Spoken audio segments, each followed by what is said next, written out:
Nous sommes en janvier 2012. Marcus Wanner, un Américain de 15 ans, vit avec ses parents dans la ville de Roanoke en Virginie. Marcus est issu d'une famille très conservatrice. Il est scolarisé à la maison et ses parents contrôlent tout ce qu'il fait en ligne. Le seul ordinateur du foyer est dans le salon, impossible d'envoyer un email ou de s'inscrire sur un site sans autorisation. Mais en ce début d'année 2012, il y eut une petite révolution chez Marcus Wanner. Ses parents avaient enfin accepté qu'il ait un ordinateur portable. Le soir du 7 janvier 2012, dans sa chambre, Marcus se balade sur la section mathématique du sulfureux forum 4chan quand une image attire son attention. Elle présentait un texte en anglais, écrit en blanc sur fond noir. « Bonjour, nous cherchons des individus très intelligents. Pour les trouver, nous avons conçu un test. Un message se cache dans cette image. Trouvez-le et il vous mènera sur la voie pour nous trouver. Nous sommes impatients de rencontrer les quelques personnes qui réussiront à faire le chemin jusqu'à nous. Bonne chance, 3301. » En tailleur sur son lit, l'adolescent est intrigué. L'image avait été postée le 4 janvier 2012, soit 3 jours plus tôt. D'autres internautes avaient déjà ouvert un groupe de discussion autour de l'image et Marcus décide de les rejoindre. Tous sont loin d'imaginer ce qu'ils attendent. Car l'apparition de cette image est le point de départ de ce qui est considéré par beaucoup comme étant le plus grand mystère d'Internet.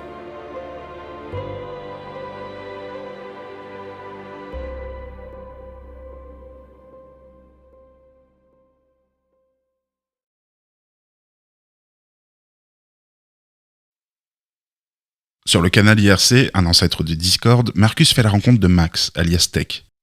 Ils ont le même âge, sont tous les deux passionnés d'informatique, de casse-tête, de cryptographie, bref, le courant passe. Les deux adolescents vont être à l'initiative d'un nouveau groupe, les Decipher. On y trouve Joaquin, un jeune Chilien de 16 ans, passionné de cryptographie et prodige des mathématiques. Ou encore John, un hacker norvégien de 26 ans, vivant dans le cercle arctique, là où la nuit dure 6 mois. Ensemble, les Decipher vont se lancer dans la résolution de l'énigme. Pour trouver le message caché dans l'image dont le texte faisait référence, Tech eut l'idée d'ouvrir l'image dans un éditeur de texte. À la fin du fichier, il trouva une mention en latin, Tiberius Claudius Caesar dit, suivie d'une suite de chiffres et de lettres. Marcus reconnut immédiatement un chiffrement de César ou chiffrement par décalage. Tiberius Claudius Caesar faisait référence au 4e empereur romain, et en décalant chaque lettre de 4 places dans l'alphabet, la suite de chiffres et de lettres devient un lien menant vers une image. Une image de canard entourée d'un texte au ton moqueur. On dirait que vous ne savez pas comment extraire le message. Pour beaucoup, c'est une impasse. Les Decipher, eux, comprennent que le message faisait référence à Outguess, un logiciel utilisé pour cacher des informations dans des images. En ouvrant l'image postée sur 4chan dans le logiciel, ils obtiennent un nouveau message, les invitant à résoudre une énigme sur un subreddit créé par un certain Cage Trottolus, qu'on pourrait traduire par « la cage nous étrangle ».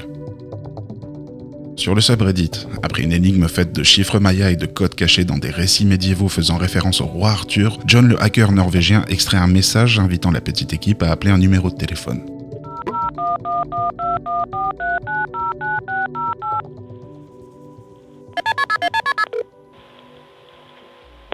Very good. You have done well. There are 3 prime numbers associated with the original final .jpeg image. 3301 is one of them. You will have to find the other 2. Multiply all 3 of these numbers together and add a .com on the end to find the next step. Good luck. Goodbye. Un nombre premier est un nombre qui ne peut être divisé que par lui-même ou par 1. Les 2 autres nombres premiers dont faisait référence le message téléphonique sont en fait les dimensions de la première image. En ajoutant .com au produit de la multiplication des dimensions et de 3301 comme l'indiquait le message téléphonique, les candidats vont trouver une image de cigale surplombant un compte à rebours. Dans l'image de cigale, ils vont extraire le message suivant. Vous avez bien fait de venir jusqu'ici. La patience est une vertu. Revenez à 17h le lundi 9 janvier 2012 UTC. 3301.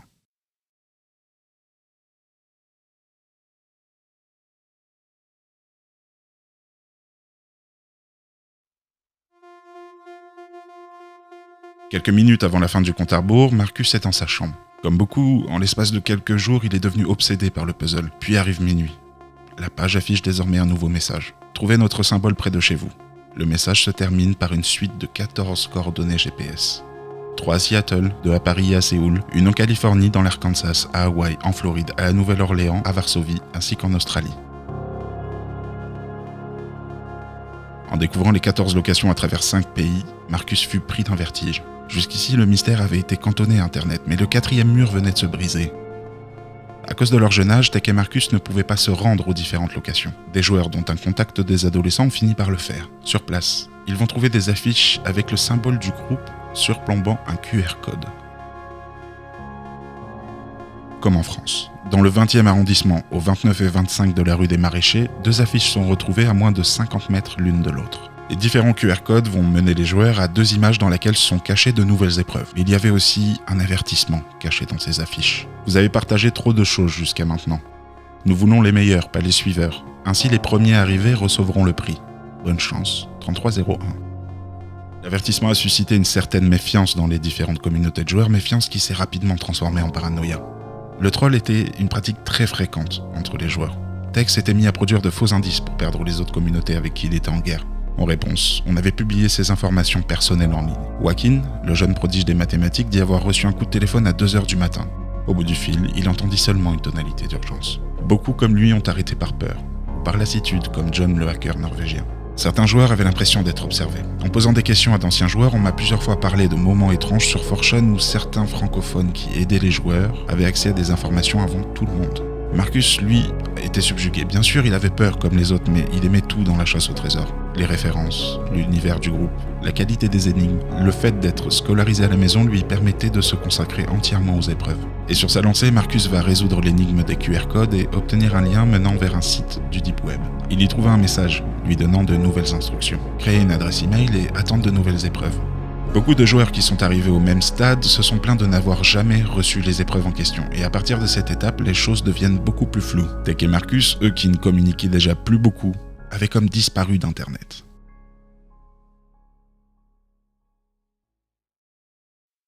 Le 5 février 2012, un mois après le début du jeu, un nouveau message fait son apparition sur le même subreddit utilisé pour le puzzle. Bonjour, nous avons maintenant trouvé les individus que nous cherchions.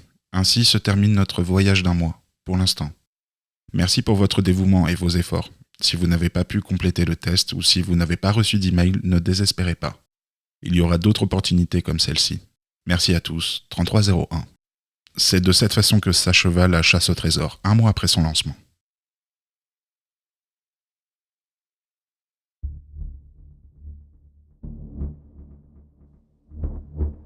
En avril 2012, le média espagnol Los Andes accuse 3301 de cyberterrorisme. Le magazine affirme qu'un membre de 3301 prénommé Necrom aurait été arrêté suite au piratage d'une banque. Le 14 avril, soit 2 mois après avoir sonné la fin de la chasse au trésor, le groupe répond aux accusations en postant un communiqué sur Passbean. Certains organes de presse ont récemment affirmé que Cicada 3301 est lié aux activités illégales d'un certain Necrom. C'est faux. Nous ne nous engageons pas dans des activités illégales. Nous ne sommes pas associés avec cet individu. Toute personne impliquée dans des activités illégales serait immédiatement exclue de notre camaraderie.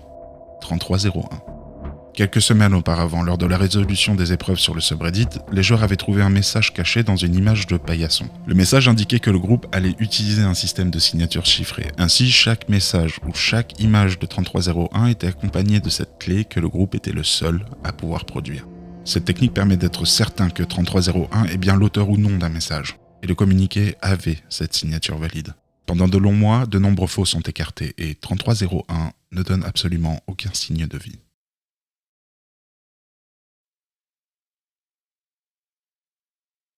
« 367 est un nombre premier. 367 jours après l'apparition de la première image qui avait lancé le challenge en 2012, une nouvelle image est postée le 5 janvier 2013. Rebonjour, notre recherche d'individus intelligents reprend. Le premier indice est caché dans cette image. Trouvez-le et il vous mènera sur la voie pour nous trouver. Nous sommes impatients de rencontrer ceux qui réussiront. Bonne chance, 3301. La signature est valide, le jeu reprend. Cette édition allait se montrer beaucoup plus longue et compliquée que la précédente. En ouvrant l'image dans Outguess, les candidats vont une nouvelle fois découvrir un message caché les invitant à trouver un livre et en extraire de nouvelles instructions. Après avoir trouvé le livre Le Liber Alvel Legis de Alistair Crowley, les joueurs vont en extraire un lien vers le téléchargement d'un système d'exploitation, le Cicada OS. Dans le programme, ils vont résoudre des énigmes autour de nombres premiers. Puis sur un compte Twitter, ils devront déchiffrer des dizaines de messages qui deviendront une image, le Gematria Primus, une table de correspondance entre des symboles anglo-saxons du 8e siècle, des nombres premiers et des lettres latines. Dans l'image de Gematria, ils vont trouver un message les invitant à se rendre une nouvelle fois sur un site web. Sur le site, ils vont résoudre des énigmes faisant appel à des connaissances en informatique et puis une nouvelle fois des affiches vont apparaître partout dans le monde. 8 locations dans 5 pays différents. Aux États-Unis, dans le Maryland, la Georgie, le Texas, l'Oregon, puis au Japon, en Russie et en Espagne. Puis les candidats vont recevoir 19 questions auxquelles ils devront répondre, dont certaines sont très étranges. À quoi fait référence le mot « il » dans cette phrase ? Il fait sombre dehors. De quoi s'inspire l'opération mathématique connue sous le nom d'addition ? Dans le langage de programmation de votre choix, écrivez une fonction qui renvoie la valeur 3301. Après y avoir répondu, on demande aux candidats sélectionnés de choisir un langage de programmation et de construire un service web hébergé sur le Darknet, en suivant des instructions très précises. On sait que 3301 s'est connecté au service 2 semaines plus tard. Et puis, plus de nouvelles. Cette fois, contrairement à 2012, le groupe n'avait pas pris la peine d'annoncer la fin des épreuves.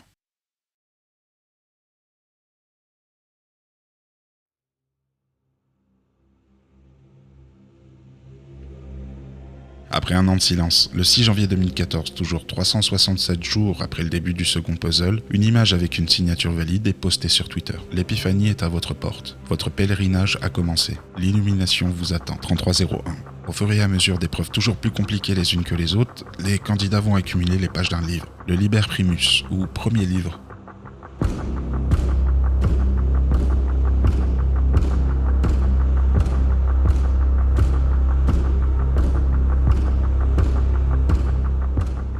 Un texte qu'on devine écrit par 3301 dont toutes les pages sont obtenues chiffrées. Mais à l'aide du Gematria Primus obtenu en 2013, les joueurs vont déchiffrer le texte de la première page. Un avertissement. Ne croyez à rien de ce livre, sauf ce que vous savez être vrai. Testez les connaissances. Trouvez votre vérité. Vivez votre mort.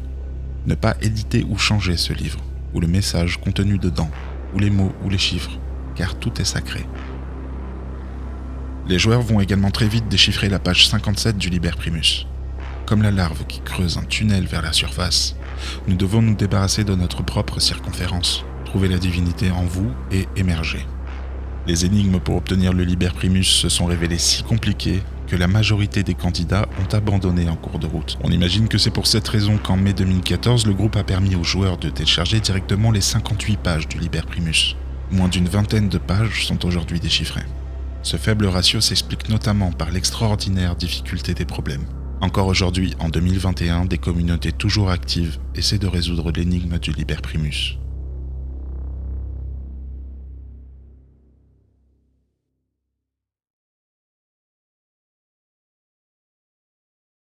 En 2015, il n'y aura pas de nouveau puzzle. Certains expliqueront cette absence par le fait que l'énigme de 2014, le mystère du Liber Primus, n'est toujours pas résolu. Cette intuition sera confirmée en 2016 quand 3301 met en ligne une nouvelle image. Pas un nouveau puzzle, mais un encouragement à continuer sur la voie du Liber Primus. Bonjour, le chemin demeure vide. L'épiphanie cherche les dévoués. Le Liber Primus est le chemin, ces mots sont la carte, leur sens est la route, et leurs nombres sont la direction. Cherchez et vous serez trouvés. Bonne chance, 3301. En 2015, il y avait eu aussi un nouveau communiqué pour nier la participation à une attaque informatique contre le planning familial américain. Puis un dernier message en 2017 pour inciter les joueurs à toujours vérifier la signature des messages pour les différencier des faux. Depuis, le groupe ne donne plus signe de vie.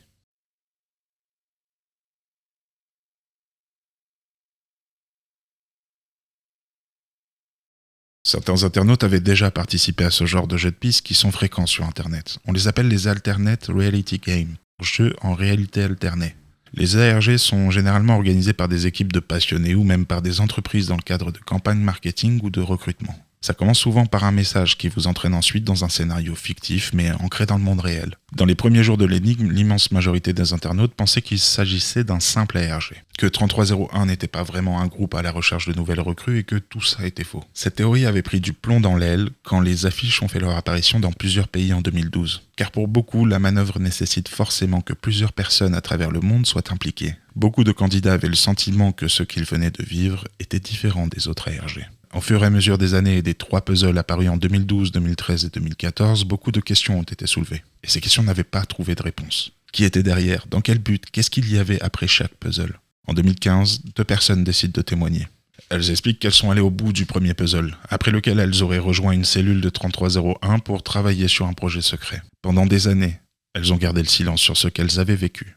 Ces 2 personnes, ce sont Marcus et Tech de la première édition de 2012. En février 2012, après avoir complété la dernière épreuve de la première édition, Marcus et Tech avaient reçu le message suivant. Félicitations, Votre mois de test est terminé. Parmi les milliers de personnes qui l'ont tenté, vous êtes l'un des rares à avoir réussi.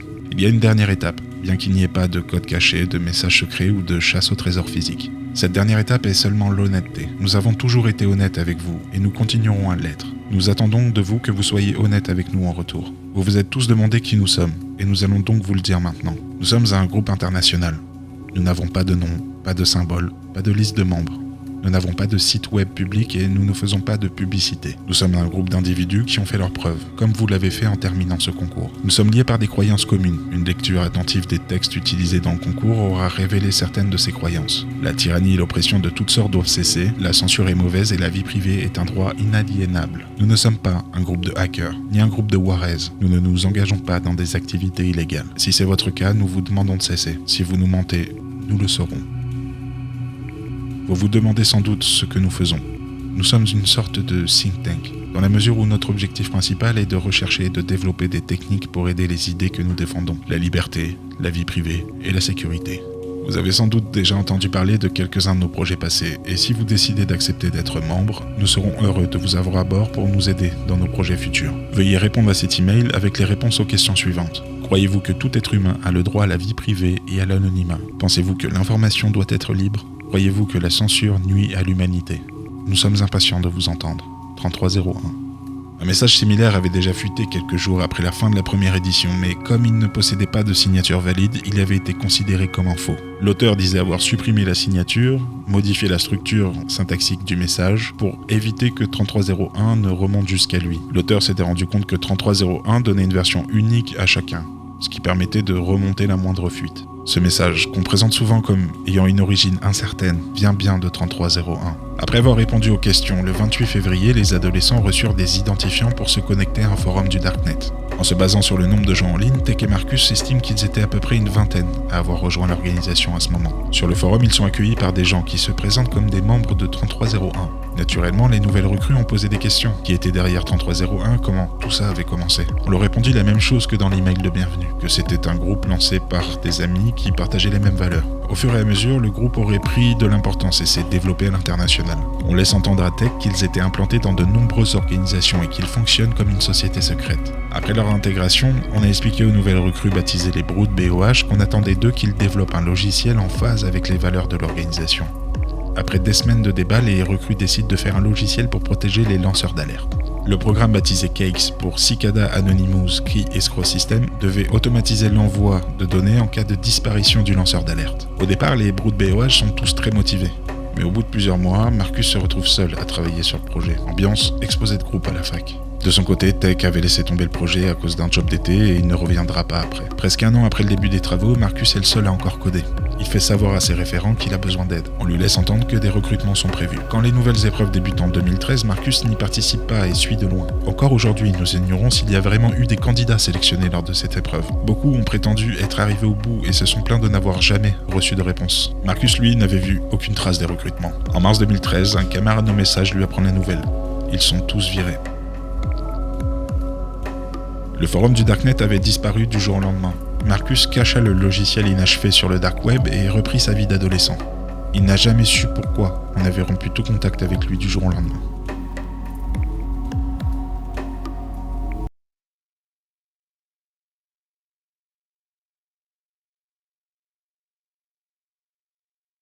Il y a un épisode qui alimentait beaucoup de fantasmes autour de 3301. Un étrange message posté sur 4chan un an jour pour jour après le début de l'édition 2012 et quelques heures avant le début de celle de 2013. L'auteur prétend avoir été membre de 3301 qu'il qualifie d'organisation dangereuse. Cet avertissement, qui fait entièrement partie du lore Cicada 3301, est connu sous le nom de l'Infamous Warning.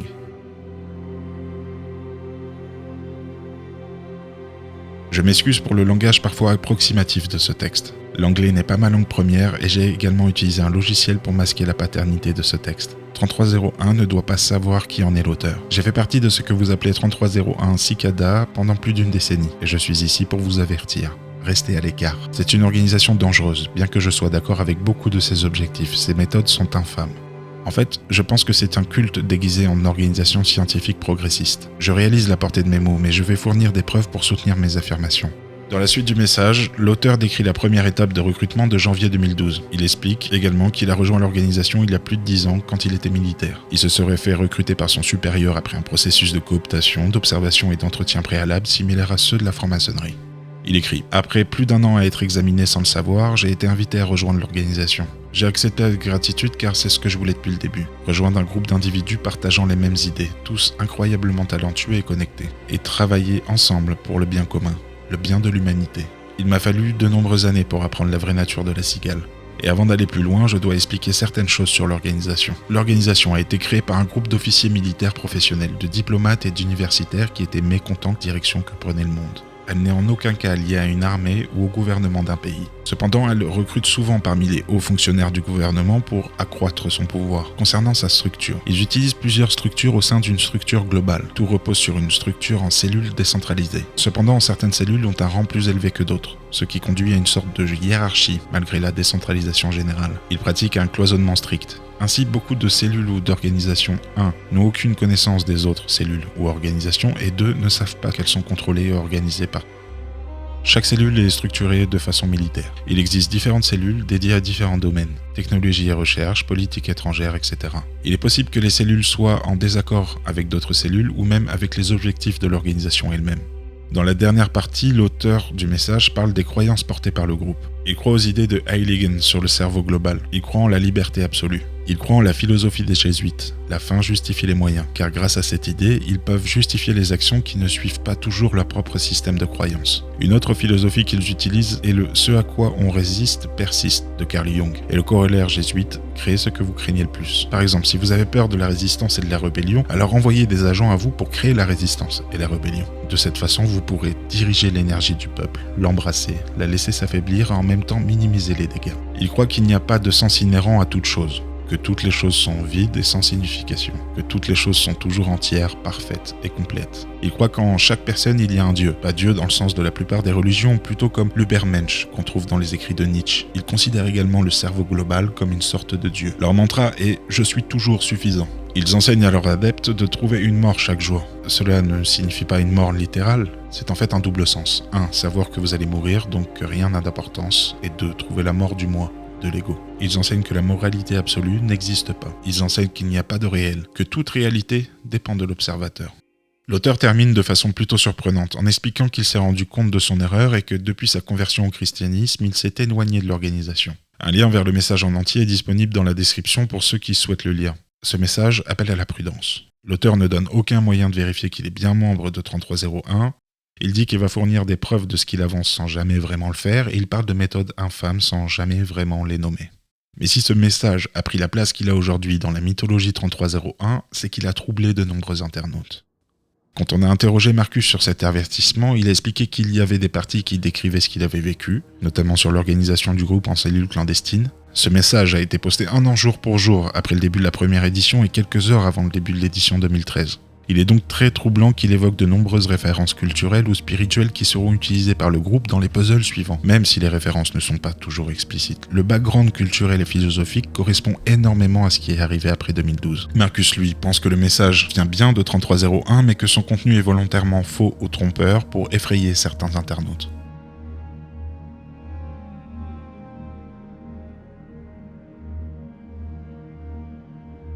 Dans les médias et les différentes communautés de joueurs, la question la plus discutée est celle de l'identité du groupe qui, depuis 2012, n'avait donné aucune information directe sur lui-même au grand public. Il y avait simplement cette signature, 3301, un nombre premier. La presse a vraiment commencé à s'intéresser au sujet à partir de 2013-2014. Les journalistes vont évoquer plusieurs pistes. En 2014, le Belfast Telegraph titre « Complot maçonnique ou outil de recrutement des services de renseignement, le mystère d'Internet Cicada 3301 redémarre ». En 2013, Channel 4, un média américain, pose la question « Le mystérieux challenge d'Internet est-il un outil de recrutement pour la CIA ?» En novembre 2013, sur le site du Washington Times, on peut lire « Une société secrète cherche les plus brillants au monde. Les candidats naviguent dans un darknet rempli de terrorisme et de drogue. » Au passage, je pense qu'on peut pardonner aux journalistes son raccourci digne des plus grands circuits Mario Kart, car en 2013, le grand public apprend l'existence du Dark Web via l'affaire Silk Road. À ce moment-là, Tor et le Dark Web sont synonymes de cartels de drogue et de terrorisme pour 99% des gens.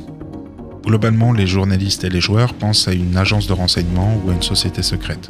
Alors pourquoi une agence de renseignement ? Parce que les épreuves proposées par 3301 font appel à des compétences en cryptographie et en informatique. La cryptographie, c'est l'art de sécuriser des messages à l'aide de codes secrets et de clés. Comme Jules César et son chiffrement par décalage il y a plusieurs siècles, les puissances actuelles mettent en œuvre des moyens pour protéger leur communication. Il n'est donc pas surprenant de voir des individus possédant des compétences dans ces domaines être chassés, entre autres, par ces agences. Par exemple, avant 3301, en 2012, les renseignements britanniques avaient utilisé un format d'épreuve en ligne pour recruter des talents dans le domaine de l'analyse et de la cryptographie. À l'issue des épreuves, les gagnants recevaient un prix ou la possibilité d'obtenir un entretien d'embauche. En 2013, l'US Navy avait également lancé un recrutement via un jeu Facebook. Quand un journaliste avait demandé à Tech s'il pensait qu'une agence gouvernementale était derrière 3301, ce dernier lui a répondu non. Il explique que l'anglais des membres était parfois trop approximatif et bien trop peu formel. Tech avait également trouvé de nombreuses fautes dans les commentaires du code source du forum du Dark Web.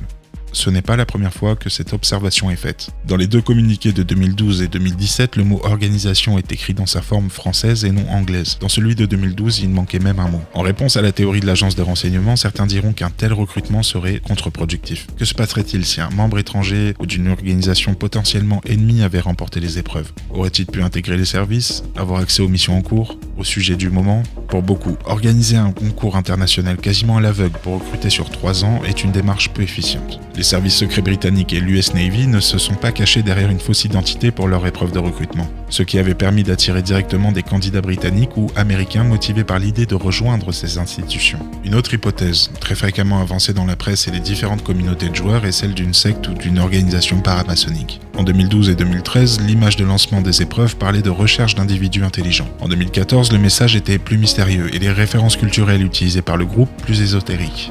C'est cette multiplication des références ésotériques sur le dernier puzzle et le goût prononcé du groupe pour le symbolisme qui a conduit plusieurs personnes à envisager l'idée qu'une secte ou qu'une organisation paramaçonnique pouvait être derrière 3301.